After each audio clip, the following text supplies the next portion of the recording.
Sir ಎಲ್ಲರಿಗೂ ನಮಸ್ಕಾರ. ನನ್ನ ಹೆಸರು ದಾಳರಾಜು, ಮಾದನಾಯಕನಹಳ್ಳಿಲಿರೋದು. ಇಲ್ಲಿ ಮನೆ ಕಟ್ತಾ ಇದ್ದೀವಿ, ಮಾದನಾಯಕನಹಳ್ಳಿಲಿ ಏಕೆ ಕಾಲೋನಿ ಅಂತ.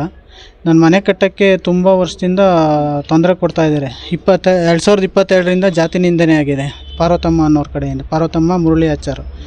ಆಮೇಲೆ ಇವಾಗ ನೆಕ್ಸ್ಟು ಪುಷ್ಪಗೌಡ, ಪೃಥ್ವಿ ಇವ್ರ ಮಗ ಬಂದಿದ್ದಾರೆ. ಇವರೆಲ್ಲ ಸೇರ್ಕೊಂಡು ನಮ್ಮ ಚಿಕ್ಕಮ್ಮನ ಮಗನಿಗೆ ಅಲ್ಲಿ ಕುಂತಿದ್ದವನಿಗೆ ಕರ್ಕೊಂಡೋಗಿ ಹೊಡೆದಿದ್ದಾರೆ, ಜಾತಿ ನಿಂದನೆ ಮಾಡಿದ್ದಾರೆ. ಈ ಥರ ಎಲ್ಲ ಆಸ್ಪತ್ರೆಗೆ ಹೋಗಿ ಅಡ್ಮಿಟಾಗಿ ಈ ಥರ ಎಲ್ಲ ಏಟಾಗಿದೆ. ಇವನು ಬಂದು ಹ್ಯಾಂಡಿಕ್ಯಾಪ್ಟು ನೋಡಿ, ಹ್ಯಾಂಡಿಕ್ಯಾಪ್ಟ್ಗೆ ಈ ಥರ ಕರ್ಕೊಂಡೋಗಿ ನಾಯಿ ಹೊಡೆದವ್ರೆ. ಈ ಕೇಸೂ ಸರಿಯಾಗಿ ಹಾಕಿಲ್ಲ ಪೊಲೀಸವರು, ಇದ್ರ ಬಗ್ಗೆ ಕ್ರಮ ತಗೊಂಡಿಲ್ಲ. ಹೊಡೆದವ್ರು ನೋಡಿದ್ರೆ ಆರಾಮಾಗಿದ್ದಾರೆ, ವಧೆ ತಿಂದವರು ನಾವು ಹಿಂಗೆ ಆಸ್ಪತ್ರೆಯಲ್ಲಿ ಇಲ್ಲಿ ಅಲಿತಾ ಇದ್ದೀವಿ. ಇಲ್ಲ ಸರ್, ಇದೆಲ್ಲ ಸುಳ್ಳು ಸರ್. ಅಲ್ಲೇ ಮಾಡಿರೋದು ಅವರೇ.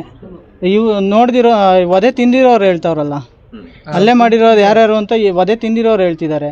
ಪಬ್ಲಿಕ್ ಮಾಡಂಗಿದ್ದೀರ, ಪಬ್ಲಿಕ್ ಅವರೆಲ್ಲ ಹೇಳ್ಬೋದಾಯ್ತಲ್ಲ, ನಾನು ಹೊಡೆದೆ ಅಂತ ಹೇಳ್ಬೋದಾಯ್ತಲ್ಲ.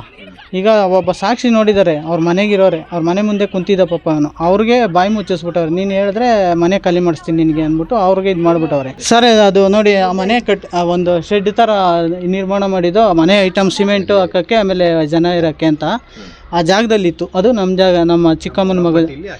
ಅದಕ್ಕೆ ಅದನ್ನು ಜಾಗದಲ್ಲಿ ಕಟ್ಟೋಕ್ಕೋಸ್ಕರ ಅದನ್ನು ತೆಗ್ದು ಇಕ್ಕಿದ್ದೀನಿ. ಬೇಕಾದ್ರೆ ಅದನ್ನು ತೋರಿಸ್ತೀನಿ. ಇವಾಗ ಅದನ್ನೆಲ್ಲ ತಿನ್ಕೊಂಡು ಮಾರೋ ಅಷ್ಟು ಇದಿಲ್ಲ ನಮಗೆ. ಏನು ದುಡ್ಕೊಂಡು ತಿಂತೀವಿ, ಕಳ್ಸಿಲ್ಲ. ಅದೇ ಇಲ್ಲಿ ಮನೆ ಕಟ್ತಾ ಇದ್ದೀವಿ ಸರ್, ಒಂದು ಶೆಡ್ ಥರ ಹಾಕಿದ್ದೀವಿ. ಜಾಗದಲ್ಲಿ ಇತ್ತು, ಆ ಶೆಡ್ ಹಾಕಿದ್ದೀವಿ, ಆ ಶೀಟ್ ಮನೆ ಕಟ್ಟಿದ್ದೀವಿ. ಅದಕ್ಕೋಸ್ಕರ ತೆಗೆದು ಇಕ್ಕಿದ್ದೀವಿ, ನಾವು ಮಾರ್ಕೊಂಡು ತಿಂದಿಲ್ಲ.